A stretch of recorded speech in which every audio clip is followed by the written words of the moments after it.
And welcome back to episode number 50 or 45. Damn it, Ben, I messed up again. It's me. 45 of Raise the Banner podcast.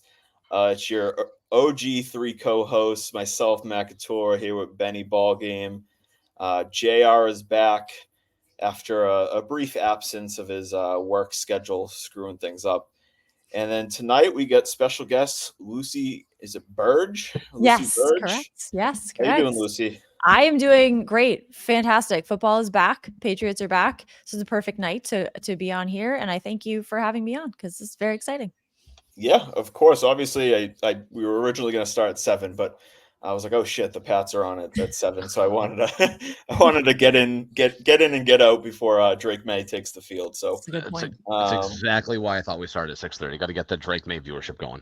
Yeah, because I don't think he'll be on until 7:30, 7:45 range, assuming Brissett gets a couple series. But let's just hope Carolina gets the ball first. That'll delay us a little extra. Yeah, They'll give us some time. Exactly. But all right, we're going to start off with some Red Sox. Obviously, they took 2 out of 3 from the Royals. They really probably should have taken 3 out of 3. They kind of blew up last night. They are a game and a half out of the playoffs now. Yes, things are looking good, not great. Obviously, we've seen the offense kind of come alive the last few weeks or the last 2 weeks, and the pitching rotation has done the complete opposite. Yeah. They have kind of shit the bed, especially Cutter Crawford. I took when I saw that he was pitching, I was like, all right, I'm going to take a Royals player to hit a home run. I took I forget his name. Yeah, there you go. And I say his name. I was like, yeah, I'm taking him, and I hit for $75 last night. I was like, jeez. I was like, that's bittersweet. They had a bonus bet for 30% boost on it. So I was like, all right, they let me put $10 on it. Yeah, there should be odds for how many home runs Cutter Crawford will give up per start. If it will be over under 5, I think it should be right now. That might be a little low. Would be very low. I might take the over under 10. Yeah, because you never know how many home runs. He just loves giving up. He is in love with giving up home runs because he can't not do it. It's insane. The last 4 or 5 outings, it's like I've never seen a guy like every round it's 3 or 4 home runs a game. Yeah. And it's just at different points. Yeah, at different points, the Red Sox have the highest ERA in baseball, and a lot of that is Cutter Crawford. It's tough. Yeah, their rotation as a whole has been very underwhelming. Tanner Houck has struggled a little bit. Crawford has been awful the last month. Pavetta's, you never know what you're going to get from Pivetta each game. You could get 6 innings, 2 runs, or you could get 5 innings, 5 runs. He's never consistent, and it's he battles, which I like, but he's that number 4 or 5 guy, and we unfortunately have to ask him to be the number 2 or 3 guy. Right, but you know who's been great for strikeout props? James Paxton. First start back with the team over on K's. I bet that out of a nostalgia. Like, yes, he's back. That's a really great thing. Over on K's right away, right out the gate. So that was exciting. So he's been a bright spot, I feel like, since he returned in his short return so far. But yeah, it's been tough. The offense has really had to pick up where the rotation has been lacking, which they have been.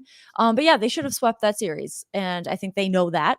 And going forward, I think that they will really, really step it up and continue to.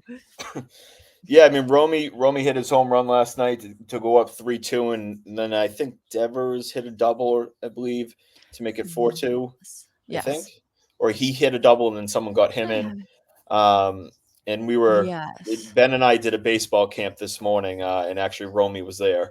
So he landed at 5 a.m. and then came to a 8:30 start baseball camp. I'm like, oh my god, this dude must be and on fumes.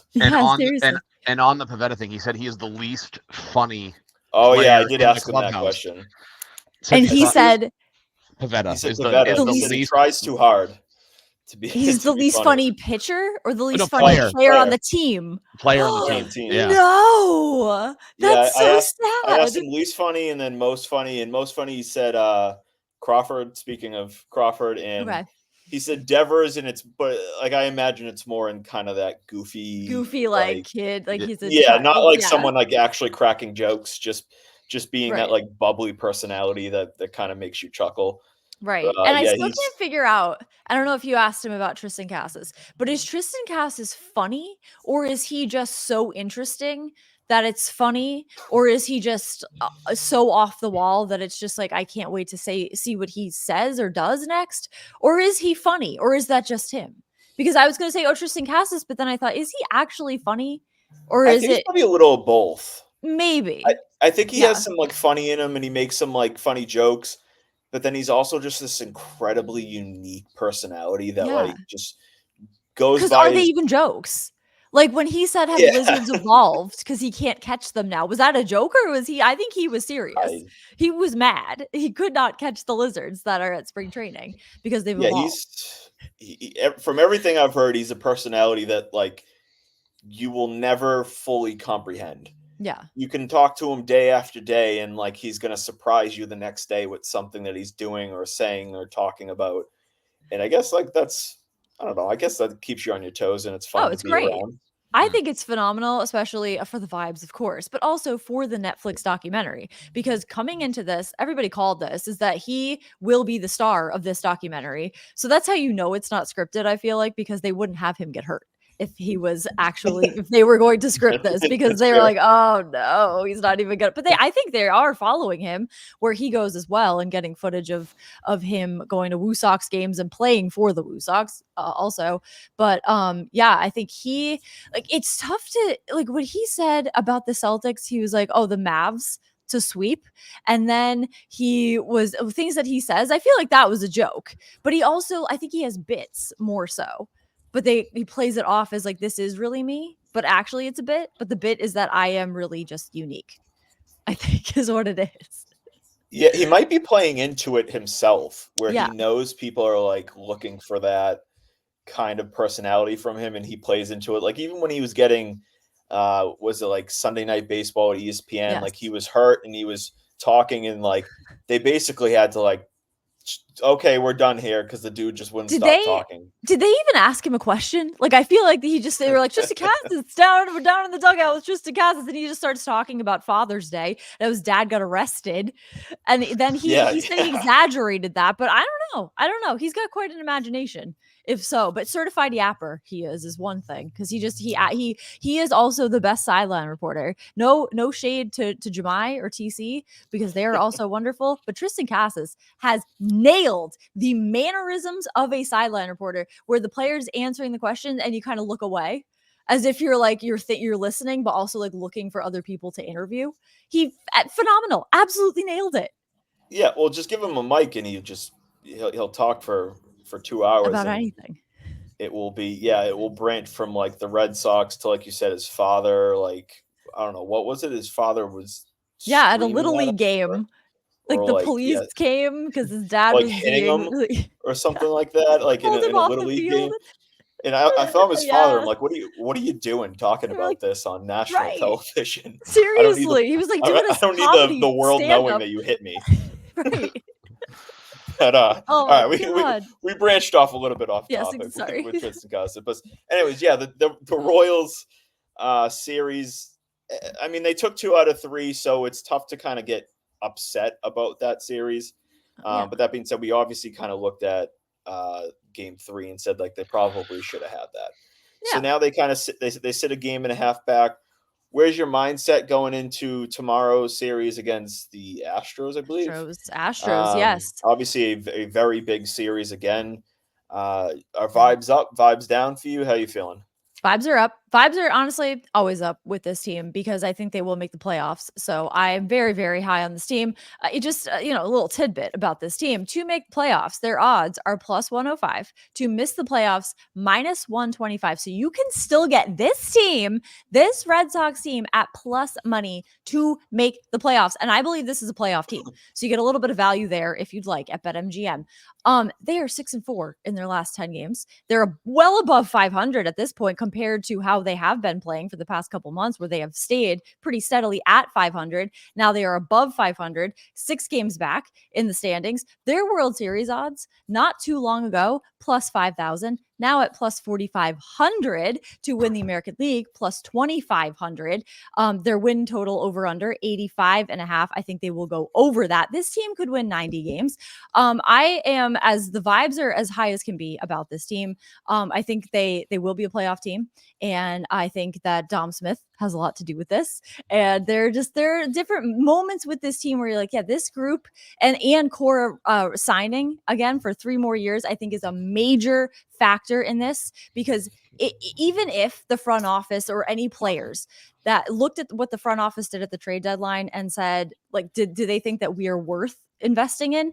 Alex Cora thinks this team is worth investing in, and he is showing them by signing during the season. He is not giving up on this team, because I genuinely think he cares about these players more than like the front office or anybody, but he day in and day out cares about these players more than like his family in this team, I think, is what he cares about in this world. Maybe also running, but he cares about this team, and I think he is invested in this team, and they know it, and that will is a big factor in terms of this team, and I think they will make it to the playoffs. Yeah, I mean, Ben was obviously there with me today, where one of the questions that Romy got this morning was, who's your favorite manager that you played for?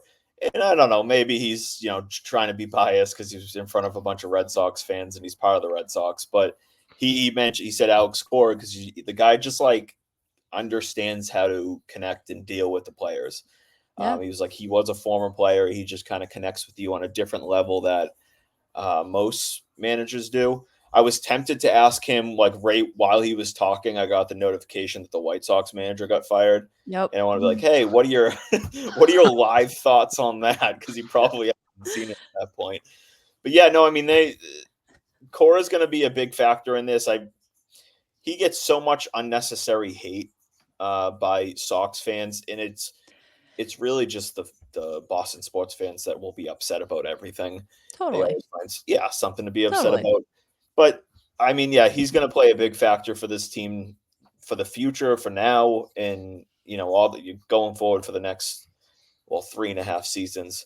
Ben, where are you at with kind of everything? How you feeling?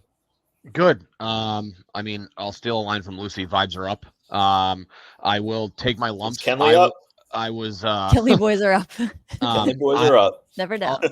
I'll take my lumps. I was really down on this team in spring training on the heels of the Lucas Giolito injury. I didn't think that, even including Giolito, I did not think they did enough to address what I thought was a pretty big need in the starting rotation. I thought the bullpen was going to be fine as long as they stayed healthy. There were no issues there. I thought the offense was going to compete. The big question mark was pitching. They were obviously very anti-trading these top 3 prospects. Obviously, a couple of guys are kind of making this a big 4, big 5, if you want to go that far. It's like a big 10 at this point. Yeah, just a big 800. Just all the prospects are great. But I think the pitching philosophy that Breslow and Andrew Bailey implemented has done more wonders than I could have expected it to be. It's kind of counterintuitive. I mean, I was a former pitcher myself. So the philosophy became humble like pitching. Yeah. Humble brag. And so they pitch backwards as a staff. Like, usually you'll come across a couple of guys that'll pitch backwards, so to speak, right? Like, they're not fastball dominant, they're off speed dominant. And with the way baseball is going is everybody's hunting the fastball. That's what they go for, and it's either they ride or die. That's why I think batting average is down, because they're just looking for fastball. They're not necessarily looking to, drive off speed the other way if they're caught off guard, right? And so I think it's really benefiting them, because that's a direction all of baseball is going offensively is you're sitting on a pitch, and good hitters are going to do that anyway, right? But every staff is we're going to sit on pitches because everyone's throwing 95 to 100. So sit fastball because you can't. If everyone's throwing this hard, like no one's going to blow it by you if you can consistently sit fastball because everybody throws 95 to 90 to 100. It's not the days of like Pedro, circa late 90s, early 2000s, when he was one of probably 4 pitchers who were throwing consistently 97, 98. So it's nice to see that the pitching philosophy has really carried. You touched on kind of the roller coaster of the staff. Houck's already well over his most career innings. As of I think last week, he was already 20 innings over the most he'd ever thrown in a season. So we'll see how he goes the rest of the way. And then I think, you just got to ride the roller coaster with Bayo and Pivetta for right now. Because, I think for the most part, I think the highs are high, but the lows aren't super low. Like you're not getting a Cutter Crawford F and a Chris Sale A. You're getting something that's you're somewhere in that like B to C minus, where even on their off day, the offense can still keep you in a game. Maybe you get through 5 and you hand it to the bullpen, and at least you're competitive through 9 innings. I'll just be curious to see how they handle it. We talked about this last week. If they're competitive a month from now, you can't shut Houck down because you don't have the flexibility to do that. So I'll be curious to see what they do with the starting rotation. But I think they are a playoff team. They certainly can get there. They have 1, 2, 3, 4, 5, 9. Their next 13 games are 6 against the Astros, 3 against the Rangers, 4 against the Orioles, and they're splitting it half and half. They have half of those games at home, half of those games on the road before they kind of get into make it or break it next 13 games. Exactly. And if they can roll, and if they can be, 8-5, 9-4 over these next 13 games, they get that's great. They get the Diamondbacks, the Blue Jays, and then the Tigers over Labor Day weekend, and then they've got the Mets. Okay, and then the White Sox before they get back into the end of the schedule is pretty brutal. So if they can get through these next 13 games, they'll be in a great spot because the next 15 games after that should be you got to win 2/3 plus of the games. And even if they go 7-6 for the next 13, like that, they'll be in a good spot. I would deem, so, if they can win 7 out of 6, or hell, even if they went 6-7, they really wouldn't be in a bad spot when you consider the competition that you're playing. But the one thing that you talked about, when they're hunting fastballs and stuff like that, that's the one thing we've seen from Andrew Bailey, the big change since he got here. And we saw it. I saw a chart. I don't have it on me at the time right now, but James Paxton, the moment he got traded to Boston, his fastball rate dropped about 20% and his curveball rate went up 20%. So it's completely reversed. He's here. All of a sudden he's throwing more curveballs and less fastballs. And it's kind of like this weird concept where we kind of all know that off-speed pitches are generally harder to hit. And yet pitchers don't approach it that way. They throw more fastballs than anything else because it's kind of the easiest ball to throw for a strike, I guess, and it's the easiest to control. But Andrew Bailey's saying F that.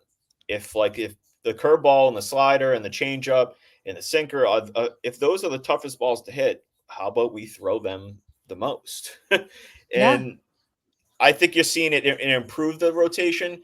But down the road, if they can get some very legit talent, like pitching talent, you could see that this rotation really kind of take off to the next level. Yeah, that was also something that at the trade deadline, I kind of hoped they would go for, like a Skubal or somebody like that. But was that too thinking too far? Maybe, because I didn't know, were they going to actually come through with a move like that? And they didn't, but they didn't do nothing. And I feel like I thought what they're going to do is they're going to sign Cora and then say this was our move for the trade deadline and our big move, and everybody will be happy with it. Right. But then they did make some moves that showed, okay, then they are gearing up for a playoff run, perhaps. Yes. But you had said that they are not, there's no disaster. There's just a kind of good, kind of bad, kind of C, kind of B grade.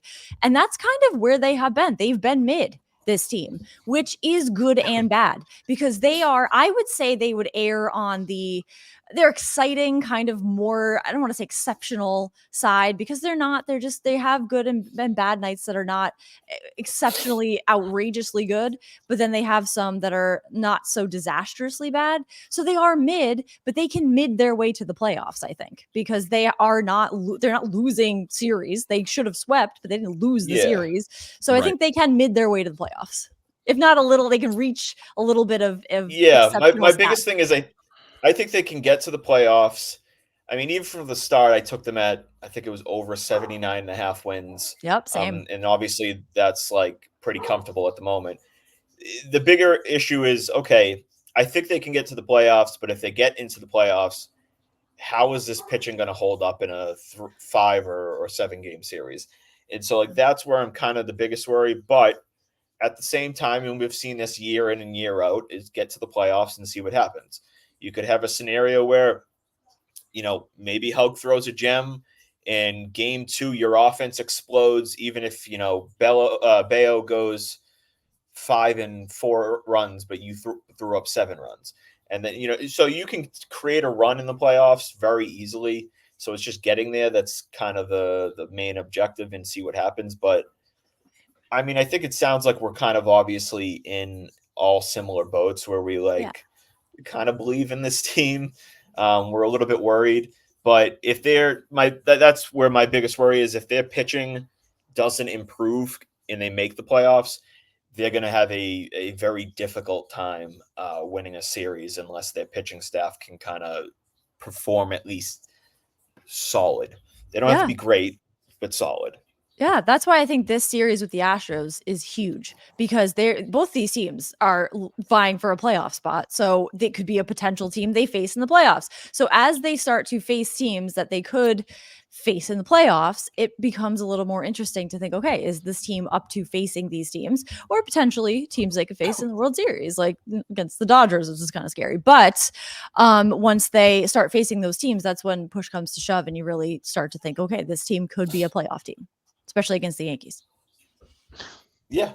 Go ahead, Ben. You got something to say? No, I mean, the only thought that really came across my head was the only thing I got rolling around is they talked about they being Felger and Maz talked about, like, if you just sneak in, like, could they be a Diamondbacks or could they be a Phillies who, if I'm not mistaken, were no better than the 5 seed, and they're the back-to-back, like they're the last 2 NL champions. You talking about Felger and Maz talking positively about no. I mean, I would. It was neutral. They weren't. Hell has frozen over. They weren't claiming. Yeah, what's going on? But they had talked about, like, well, how did those teams compete against the teams above 500, who, in theory, right? You figure, especially now with 6 teams in each playoff bracket, most teams over 500 tend to get in. Like, there's a couple of teams that are, 82 wins or 83 wins that might get left out. But they looked at the teams that just got in, specifically Diamondbacks and Phillies, and how they performed against teams with a 500 record or better. And it seemed to be that, so as of right now, the Red Sox sit at, they're 29 and 38 against teams with a winning record this year. And that seemed to be right around the same number that, like, the Phillies and Diamondbacks ended up with. They were 8 to 9 games under 500, where essentially if you're okay against teams that are above 500, not getting your doors blown off by teams over 500, that lends credence to the idea that maybe they can make some noise in the postseason, especially where the structure of the bracket is, even if the Sox get in as the number 6 seed, you're only facing the number 3 team the first time out. Whereas in years past, oftentimes we're getting the 1 or the 2 seed, not the 3. So, you're getting a little bit of a better matchup. So if you can just tread water against those, 500 or better teams, then I mean, who would they be playing right now? If they were if they get the final wild card spot, who are they playing in round 1? Houston. Is it? There you go. Is it Houston? So right now, the Orioles and the Yankees are tied. They both are 68 and 47. The Cleveland Guardians are the 2 seed at 67 and 47, and then Houston is 59 and 55, sitting in the 3 spot. So it would be right. So if the Sox were to get in, it would be Sox, Astros, and then it would either be, depending on how the tiebreaker works right now, it's either Twins, Yankees, or Twins. I'm sorry, it's either Twins, Guardians, Yankees, Guardians, as the other matchup. Okay. Yeah, so I mean, if they play the Astros, they got a better record than the Astros right now. I like their chances. The Astros are on the upswing, though. They are a little bit hot right now, but I don't think that's an issue for the Red Sox. I think they're going to be fine. And that's why I think this series tomorrow and this weekend will be massive for what it says about this team and if they are ready. But I do think the bonus they play them again.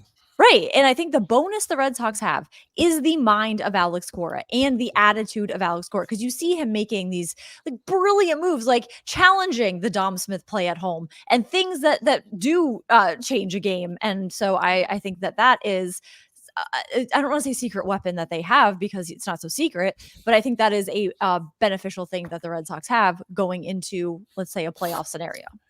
Yep. Yeah, they get the coaching advantage, I think, more often than not. And if they can, very true. I mean, it doesn't seem in retrospect like something that's a major concept, but you make one important decision. I forget exactly what game it was, but they pitch hit Romy in for, I think, Dom Smith. Yeah. And the dude hits a 2-run shot to go up 4 instead of 2. And I'm like, dude, that's a beautiful decision. Right. Yeah. It's a masterpiece of managerial brilliance. We got Jules coming in and says Lucy's got a top-notch setup. Oh, thank you. The microphone. I got this at the Celtics parade. Oh, there you go. Somebody handed it to me. I was like, thanks. One other Red Sox topic I do want to touch on is the AL Rookie of the Year race. Yeah. We've kind of seen, I kind of feel like Rafaela and Abreu's getting the short end of the stick odds-wise. Yeah. I feel like they shouldn't be as far back in the odds as they currently are. What are your thoughts on, I guess, the odds and betting odds and stuff like that in the race in general? Yeah, they are definitely not getting as much respect as they should be, especially Abreu. So Abreu right now at BetMGM is plus 1,400 to win AL Rookie of the Year, which I think is a disgrace. He should be plus 600 to win this. There was an article in Forbes yesterday titled, "Will Abreu's progress is a welcome surprise for the Red Sox." He is getting attention. Wilyer Abreu is getting attention. People are noticing. People are paying attention. So he, among other rookies, he is ranked first in OPS with 856, first in doubles, 24, batting average 4th, 273. He's 5th in home runs with 12, 7th in RBI with 42, but he's first in 2 categories. His odds should be much higher on this list here, and I would take him for AL Rookie of the Year. Wilyer Abreu at plus 1,400. Yeah, I'm shocked of how low they are. I know Ben knows that I took Rafaela I took him at plus 5,000 on one site, and then I went and looked at another one, and it was plus 7,500 before the year. And I was like, I got to put more money here. Yeah. So I just tossed $10-15 on it. So I mean, he's got my vote. I threw a little bit of money on Abreu, but I'm definitely kind of rooting for Rafael because I'll take another. Yeah. But what do these guys? What do they have to do to get the respect that they deserve? It's crazy, and I feel like it's because it's the Red Sox, and the mindset of people outside of this region perhaps is the Red Sox aren't good. The team stinks. Every time I say something good about the Red Sox, I get people replying saying, "Well, the team stinks. The team stinks." I'm like, have you watched them? They don't stink. That's just the narrative that is out there. So maybe it translates to the odds makers, and they're like, well, they're on the Red Sox. So what kind of impact could they make in this race? And are they really worthy of their odds being higher or ahead of other guys in this race? I think they are. And I think Wilyer Abreu should slice those in half, plus 700, plus 600 for his odds, because it's crazy. Yeah, I think the one knock on Abreu that I would imagine that they use is he's not a full-time player. That's true. And he doesn't play that much against lefties. Should he? I mean, I maybe not, especially with the kind of line roster that they have with Ref Snyder, the way he hits lefties, and O'Neill is an option too. So they have that luxury. So I guess it's probably the biggest knock on his game right now. But like you said, like he missed, what was it, 3 weeks, 4 weeks, and he's not a full-time player yet. He's still up in like the top of AL Rookie of the Year rankings. Exactly. So And of all imagine if in he played stats, it like leading in 2 categories. exactly. Here. It's So crazy. he's doing it at like half the games, or maybe 3/4 of the games. Yeah. He's putting up the same numbers in less time. Yeah. And so exactly. it's kind of a double-edged sword in terms of fighting the odds makers and all that. But I agree. I think he should be significantly higher. And then Rafaela, I don't know. I mean, he's tough to judge. I know he's taken some strides over the last couple months. He's steadily kind of improving a little bit at a time.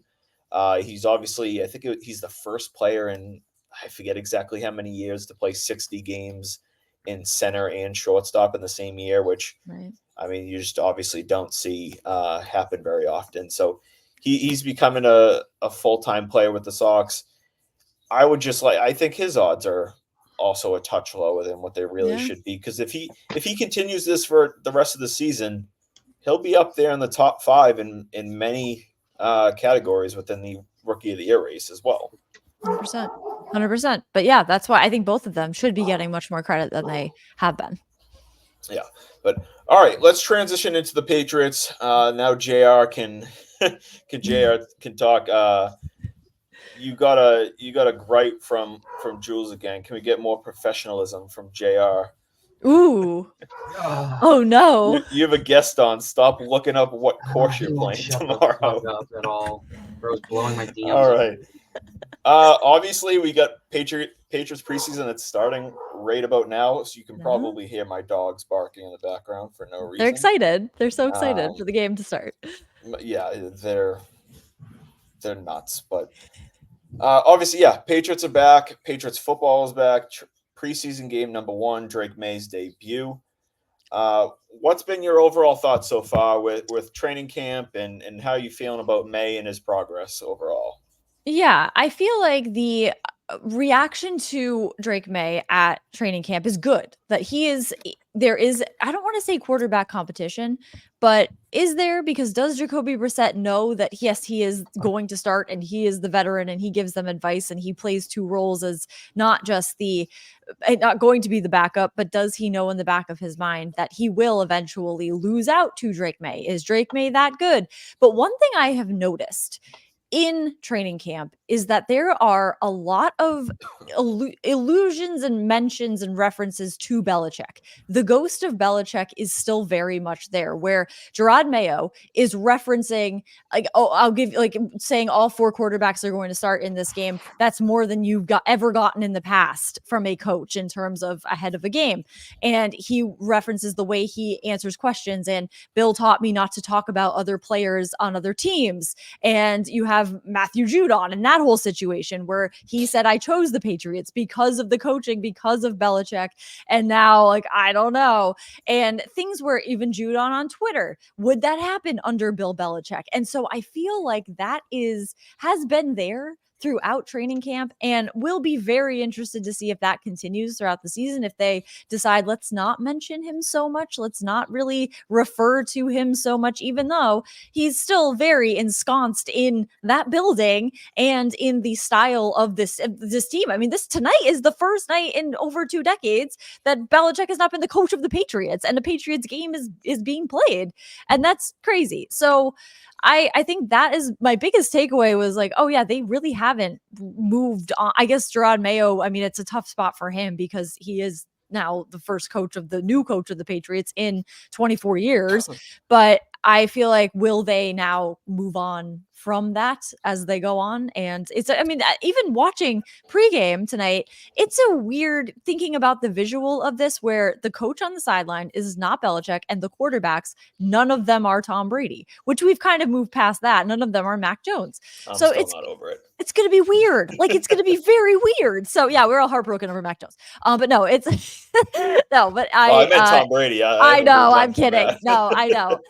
So it's going to be strange, but I feel like in terms of training camp, I feel like the offensive line is the biggest concern. And that's all I'm hearing is like, oh, it could be a disaster. Don't put Drake May in when the guys you can't trust are in because he could get injured. And so there's catastrophizing. But I still feel like this team doesn't have an identity that you can really pinpoint or a real like roadmap to how the season is going to go or start or play out. So you don't know. Yeah. I think that's, we can get into the Aiyuk talk in a bit, but like that's part of the issue right now with Aiyuk is like, if you're Aiyuk and you're looking at this team and you're like, well, what is this team? What is Drake May going to be? What is Gerard Mayo going to be? What is the future of this team? And it's kind of a little bit of a furry thing. The one thing on the Belichick talk is the ghost of Belichick is going to hang over this team for, I would say, at least the next half decade. Oh, definitely. Like, it's not going to go away anytime soon. There's always going to be comparisons. And then it doesn't help that Mayo is a Belichick drafted guy. Mayo is a Belichick drafted hire. Wolf is basically everything in the Patriots is a Belichick guy, except for Bill Belichick. So, I mean, we'll see how it plays out. But JR, let's get you talking. Where are you on the Patriots talk and all that? I mean, if you want to talk about Brandon Aiyuk, I'd like to piss Jules off a lot. The kid that's been fucking commenting. He's trying to say like, oh, the Patriots were like never interested in shit like that, and the 49ers and everything like that, or they weren't interested in trading for Brandon Aiyuk, and the Niners weren't going to take anything. Well, it seems like they had the framework for a trade accepted, but Aiyuk is using his brain or not using his brain and doesn't want to come here. So, I mean, $32 million, he'd be the second highest paid receiver in the league, but he'd rather play with fucking Russell Wilson and Justin Fields. So, brain dead. Do you think that's what it can't like? Because what I feel like it's pretty cut and dry is just he didn't want to come to New England. Like they didn't offer him enough money and he didn't want to live in New England. And it's a Calvin Ridley, like, oh, his girlfriend wanted to live in the South. Like it would just there. I don't know if that was true or not, but he just didn't want to play for the Patriots. Well, Mike Reese reported that they offered $32 million per year annual salary. So and Bert Breer on my ride home like an hour or so ago said from what he's heard, Pittsburgh's around 28 a year. So guarantees, like we don't know, but on paper, I mean, we talk about a 4-year deal. That's what, $16 million over 4 years. That is a difference. Is it a ton in retrospect for like a player like that? No, but like it's certainly not a little bit. Like it's a big difference. In terms of like what I posted it today, and I was like, I wouldn't like. I know the Patriots came out and said, "Hey, we're out of this. Like, we're not doing it." The Patriots aren't out of this. If Aiyuk's agent called Elliot Wolf, and said, "Hey, like, I want to make a deal happen in New England," Wolf's not going to be like, "You know what? No, we're done. We're not interested anymore."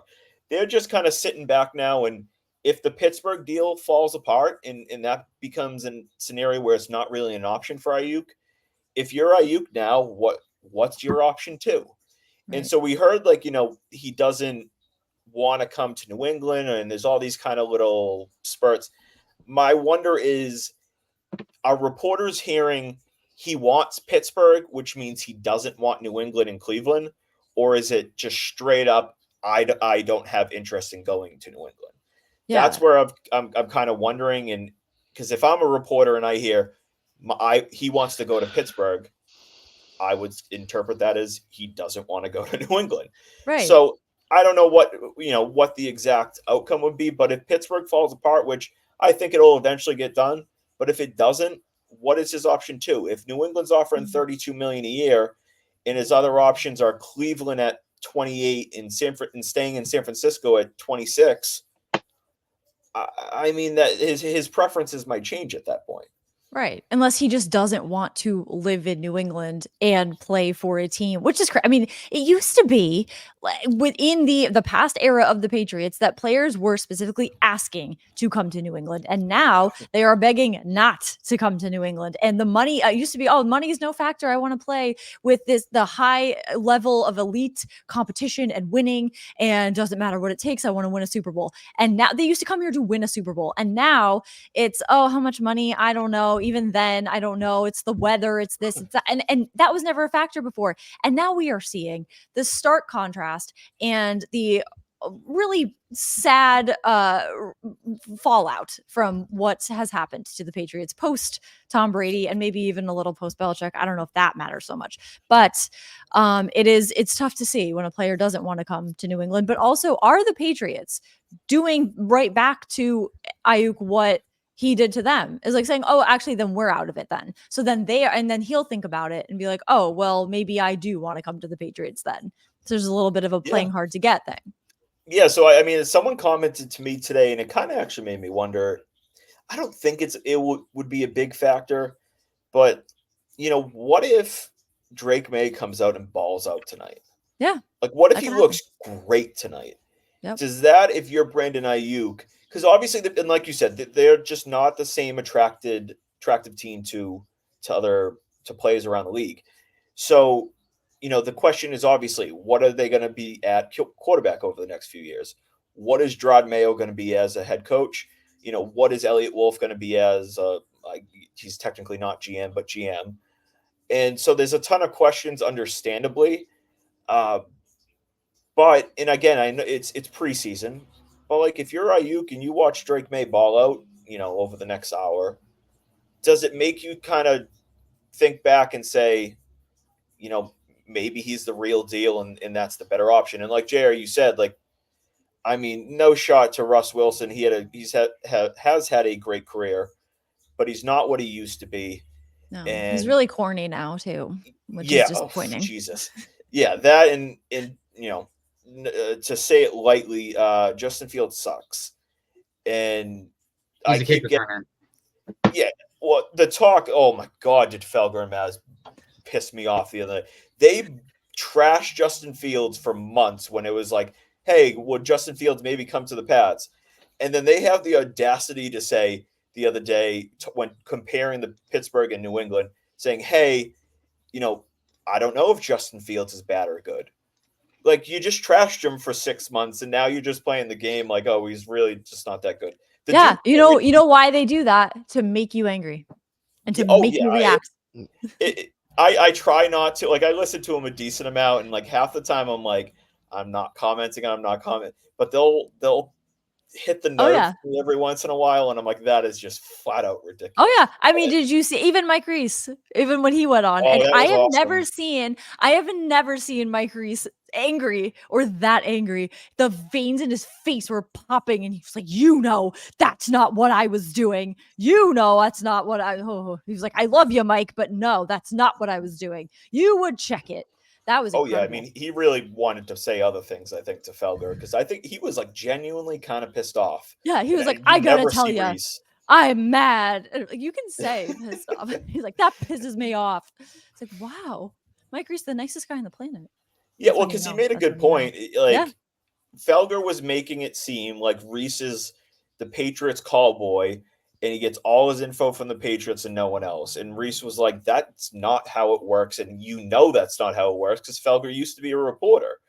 And he's like, I wouldn't come online and on Sports Center and say, the Pats are offering this unless I've heard from multiple sources from within the Patriots and outside the Patriots that is, correct. He's not just going to be – Elliott Wolf just didn't call him and say, like – report this. Yeah. Which does happen. Yes, I don't know. You don't know when. I don't know who and when and what, though. It very much could have been he checked it because he has a journalistic integrity. So, I mean, I believe him, but it's a very interesting discussion. I'm Team Reese at all times, so of course. He's a great guy, great reporter. Ben, where are you at? You haven't kind of given your input. What's your thoughts on Aiyuk and that whole situation? I mean, obviously, he's a significant upgrade over anybody that we have currently on the roster. No slight to Polk or Baker, because everything that I've read and seen indicates that, the ceiling is pretty high. The sky's the limit with them. That really depends on development and growth within the organization. But it really feels like, and I hope it's not, I don't know, call it the placebo effect, that it's not Bill Belichick evaluating a wide receiver for the first time in 23 years, which I think was a significant weak spot of his. You saying he wasn't good at that? Oh, I mean, I'd like to think that he just wasn't good, because he seems like a smart enough guy that he just wasn't. He seemed smart enough to not be the guy that didn't care to evaluate wide receiver talent. I'd like to think that he just valued things at the latter part of his career that were not key components that make elite wide receivers in this league. Having said that, we drafted 2 X style wide receivers, not Y wide receivers, which is more the direction that a lot of teams go in. Having said that, I mean, I'm certainly excited. We'll see. Games on mute in the background. We'll see what Drake May does when he gets his opportunity. It's pouring at Gillette, which I feel like is not a great recipe for seeing what he could do, especially against a Carolina first team defense. Even if he's playing against the first team defense, it's not very good.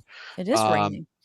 Jeez. And so, the first series didn't look super great outside of a 15-yard run by Ramondre Stevenson on the first play, but I digress.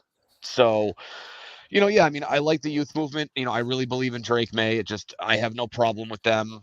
I don't want to say waiting forever. I don't want this to turn into a Jordan Love situation where we don't see Drake May for 3 years. Granted, we don't have a Aaron Rodgers type that we can afford to let him sit there for that long. But yeah, I mean, I'll be curious to see, how things go. To your point, Matt, I really don't think that they've completely closed the door on Brandon Aiyuk. I think his options are certainly limited.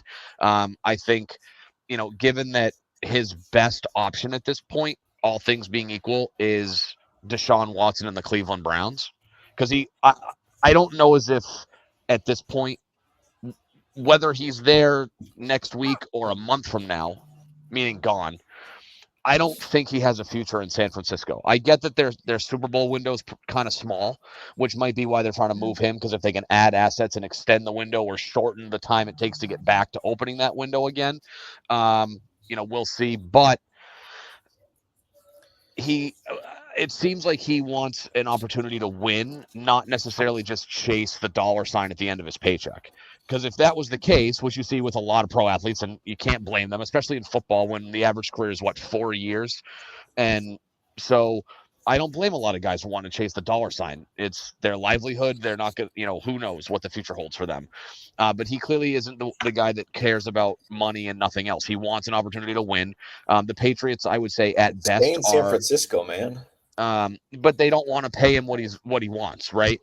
And so, I think between contract negotiations not going great, and then they spend their first round pick on Ricky Pearsall. I think that maybe he kind of sees the writing on the wall. I can stay here for below market value, or I can go somewhere else and hopefully still compete for wins and for championships and get paid.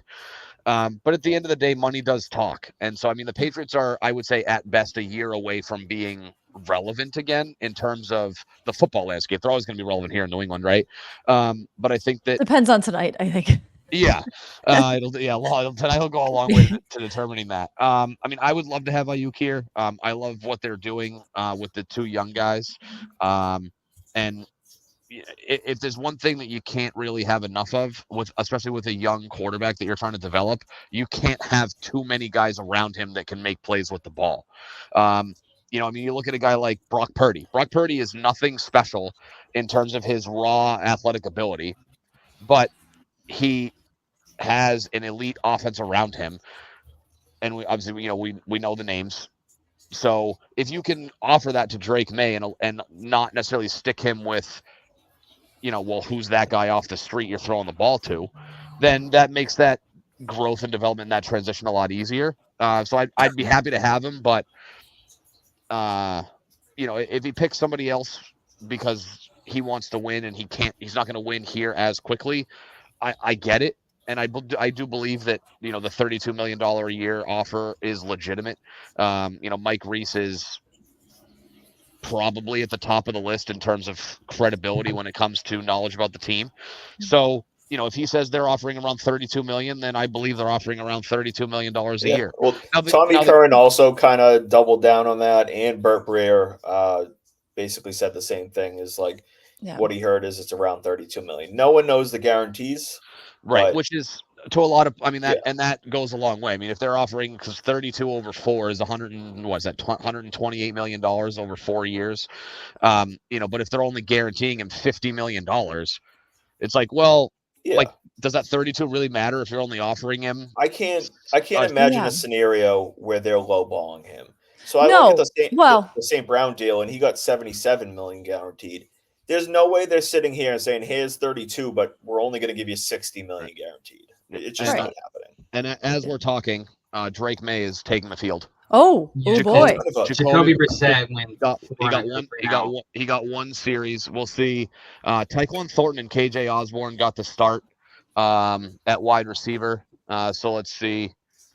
The guys I can see on the field. Looks like Jalen Reagor, Jalen Polk, and Juju Smith-Schuster are the 3 wide receivers that started. Oh, great. So we'll see. I'm not sure what that means. I haven't seen Baker yet, but it looks like they're at least giving Drake May some guys that I like it. Are at least a lock or are a fringe wide receiver on this team, and not like, oh yeah, hey, here, go throw to Rashay Caldwell's nephew. Yeah, and getting him in there already. Yeah, I'm kind of surprised. I kind of expected 2 series or 3 from Brissett. Yeah, I mean they're going with all 4 quarterbacks, which makes me think that maybe Drake May gets the rest of the half. Oh, look at that! A nice false start for his first time up to the line. A false start. I can't even get my NFL Plus to work, so it's like my TV's up there. Yeah. So I'm like, wow. Brian Hoyer. I forgot Brian Hoyer is mixing in the preseason here. Yeah, Brian Hoyer. Not to throw shade. Not a great golfer, Brian Hoyer. Not a great golfer. Yeah, Ben and I worked David Ortiz's charity golf tournament, and he was there, and he was okay. Patrice Bergeron was there, and the dude. I'm working a par 3 hole, and if you get it on the green, you get like Fanatics dollars and all that. Oh. And he tees up, and he's like, I got this. Just completely just shanks it about 7 feet to the right, right into the muck, and not even like close to. Oh no! Anything like that. He kind of just like looked around and was like, "Did anyone kind of see that?" This was recently. Yeah, this was 2 months ago, maybe. Oh yeah, God! And end of May, I think. How nice of you to tell me, Matt. Drake May's first pass is a screen pass. 13 yards on 3rd and 12. Yeah. Ooh, Tuca. Oh, speaking of that, Jay, Tuca was there, and this guy literally walks up there, throws a zin in, walks up to the tee box, and just places it about 10 yards from the pin. So he would have won. He would have won $1,000 in Fanatics dollars, which is like $1,000 to their website, which is a lot for the average person. Yeah. We're just like, hey, do you want it? He's like, nah, I'm good, and just kind of walked off. I mean, yeah, not like he needs the money. You're like, can you say yes and then just gift those dollars to me, please? Yeah, man, so I can buy another Bergeron jersey, please. Seriously. All right, that was a decent throw, but all right, yeah, I do want to finish this up. We'll do a little bit of over under. I got 3 over unders for the Patriots this year, and then we can finish up with a state your take moments. The first one, speaking of Drake May. This is kind of I didn't see a line officially anywhere, so it's kind of my own line. Drake May over 10.5 games played this year. Ooh, I like the over on that.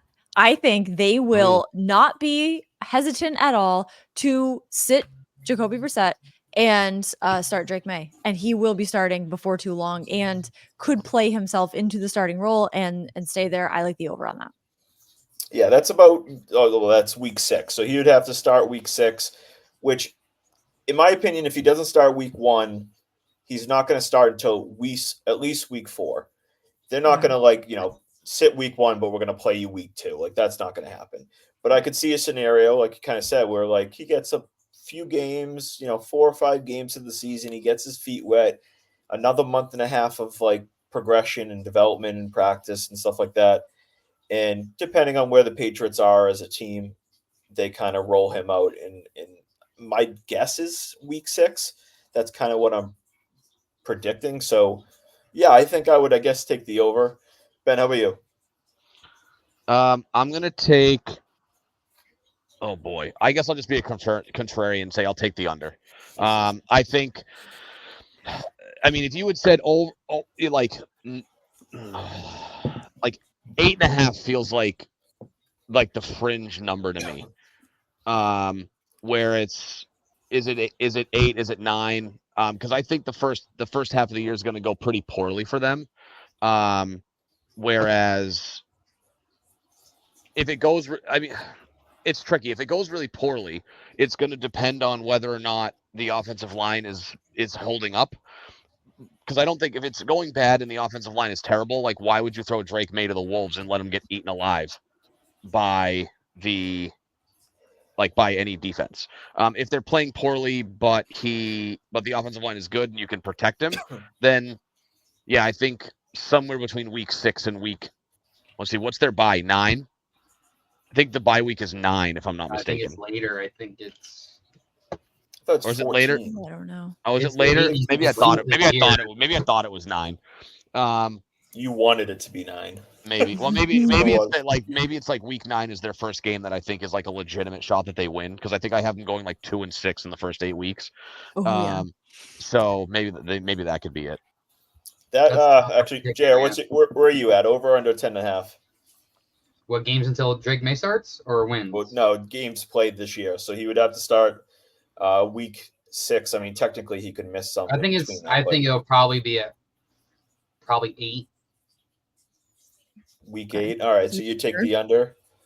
Yeah, because I don't know. I think they're gonna probably wait until about just about halfway through the season to see. Because if that, like you said, if that offensive line's terrible, there's no point in throwing him out there and getting him killed, dude. Like, I'm not trying to see like the 3rd overall pick for this team get absolutely murdered behind a starting left tackle of Vidarian Lowe. Yeah, I mean the offensive line is going to be a big factor in it. If the Patriots are playing well and they're like 3-3 or something like that through, maybe even 4-2 through 6 games, they're not going to put in May if Brissett's playing that well. There's no but yeah, I mean, if they're 2-4 or 2-5 going into like that stretch, and the offensive line's playing serviceable, if they feel May's ready, and I feel this way like about week 1, if they feel he's ready and they feel confident enough in the O-line, go. Just go. Yep. If they don't feel he's ready, that's fine. Wait till you feel he's good to go. But as soon as they feel like he's ready, they should be pushing to get him out there and get him on the field and get him reps. Because as we've all talked about, this is kind of a bridge year, a developmental year where we hope by the end of the year, May, Baker, Wallace, Polk, like these guys take a step and show that they're good players and that we can build on into the coming seasons to go from there. But that's kind of, I guess my next one is I know the technical over-under is 4.5 wins. I personally don't like that, so I'm going to move it to 5.5 wins. Oh. Where are you on that, Lucy? Yes, either way, I'm taking the under, depending on how tonight goes. If tonight goes well, I will move it to the over. However, as of now, under / not taking a side yet. How tonight goes will determine how I bet on the over-under. But as of right now, I don't know what this team is capable of. So the under is where I would play that because I feel more comfortable doing that. Fair enough. JR, how are you? 4 wins. Nice. I could see 4 wins. Nice. Another top 5 pick. Go get Willie Anderson. Nice. I mean that certainly wouldn't be it would be another tough season, but it certainly wouldn't be like the worst case scenario if they can put themselves in a position. This is year 0 of a rebuild. True. Yeah, so. I mean, in many ways, for me, it's like it's more about when I think Drake May will play. Yeah. My biggest thing is Brissett doesn't lose you games. That's my kind of biggest why I'm feeling the over is I know this defense is going to be pretty good. I know this defense will keep them in games. And I mean, the biggest question for us last year was the QB position was just god awful. It's not like they were just okay and not good enough. They were awful and they were giving games away left and right. So if Brissett may not win you games, but he doesn't lose you many games. He's in the top 5 in the last, I think it's the last 8 years or 7 years in interception percentage. He doesn't throw a lot of interceptions. You don't turn the ball over, and you got a good defense. That's a recipe to have a competitive football team. So I don't think they're going to be, an 8-win team. 7 wins is probably a stretch. But I do think that they could get into that 6-win range. And so that's why I put, I think it was like $50 on the over at plus 165. I want to say I got them at. Nice. Which is pretty solid odds. The under 4.5 is like minus 140 or something like that. I'm like, that's the gap in terms of odds between those two things, the games. I'm like, the minus 140 is just not really worth it. I'll take my shot at the slightly over. Jeremiah got a sack. Oh yeah, Farms. I do like this Farms kid. I like Farms a little bit, and I like Sam Roberts to potentially break out with Barmore, kind of probably. That whole situation's really sad. I really hope, God bearing, he's able to play this year, but understandable if not, because that's a scary thing. David Andrews was out for a whole year with it. I think he's out for a minimum of probably a couple months. We don't know. Scary. A lot of those, from what I read, it could be anywhere from like a month or two to like Andrew's situation. It was like a full year. So, I mean, we'll see on that scenario. But my final over under, which is, I guess, going to be part of my state your take too as well. The official rushing yardage line for Stevenson is 775.5 yards. Ooh, over. Going over. Life is too short to take an under. I'm going over on that. Per game? It's plain and simple. Per game. Yeah, hey, if he's going 775 per game, then we might need to take the over 5.5 wins. Oh, I thought you said 7 carries for 70 yards per 75 yards per game. My bad. No, my internet's so fast right now. It's breaking up. It's just like. Yeah, going over. Ben, I don't know what's happening to Ben. He's kind of a lost cause over here. Yeah, sorry. I got it. Can you guys hear me? Yeah. So I got a text from both of my daughters are cheerleaders. And with the rain, they canceled practice. So she was texting me being like, please come pick me up. I'm wet. And I was like, okay, I'm on my way. So I'm in my car. So I missed the middle.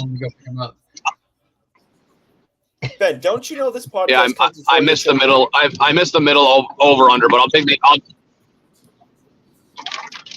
I mean, no. all right. You're breaking up. But no. So I'll take. I'll take the. I'll take it. Ben, just go get your kids. Don't worry. All right. He's breaking up. We're kicking him out. Oh my God! Save your daughters, please. I'm going over 775. Excellent. And I'll kind of transition that into our state your takes to finish up. I guess I would go. I really think that he could have like a 1,200 yard season.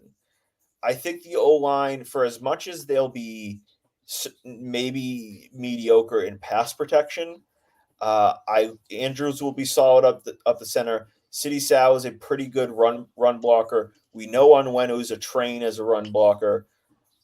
If he stays healthy, they're going to run the ball a ton. Well, they already said they're going to be a running team. I like Gibson as a passing down back, but like they don't really have much else after Stevenson in terms of like in between the tackles rushers. So I'm going to go. I think he can hit 1,200 yards, which would be blowing past the over. Which when I looked it up, I was like, wow, like I expected at least 850, something like that, closer to maybe 900 yards. So yeah, I mean, Ramondre Stevenson, 1,200 yards. Last week I said Jalen Polk. I think he can hit a 1,000-yard receiver season again, just because like I think he's going to be an immediate starter, and there has to be targets to go around. There's Douglas, and then who? Bourne's going to be out, and then it's going to go to someone. So I think he'll have a good opportunity to do that as well. JR, where are you at? What's yours? Well, it's not even football related or baseball related. It's always going to go back to the Bruins. All right. I think the Panthers are going to be frauds, and the Bruins are going to have to take first place in the East this year. and you're gonna be looking at a really good team. I love it. You're gonna be looking at a really good team. All right, what's your the cup. out of pocket record prediction for them? I think I'm gonna be really cocky. I'm gonna say just under what they set the record at. I think they're gonna win about 50-something games. Ooh, that is bold. All right, I'm really high on this, like the defense that they rebuilt with the Nikita Zadorov signing. I'm really high on that. Like, I've been a massive fan of that guy for a long time, and you've been MIA. We haven't been able to hear from you since. I've been I've been really high on Elias Lindholm for a long time.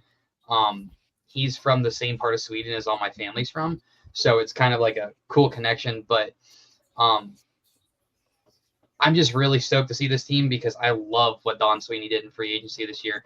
So I'd say probably around between 50 to 55 wins.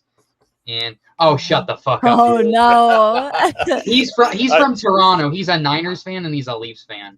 Yeah, he was comments about it. Once that came in, I was like, all right, I got to bring that up. The Leafs don't sweep anyone, especially the Bruins. That's for sure. They sweep the golf course. Yeah, that's about it. All right, Lucy, let's finish up with you. What's your state your take moment of the podcast? Yeah, so mine is not sports related, but kind of, depending on where you play in sports. It is from the other day.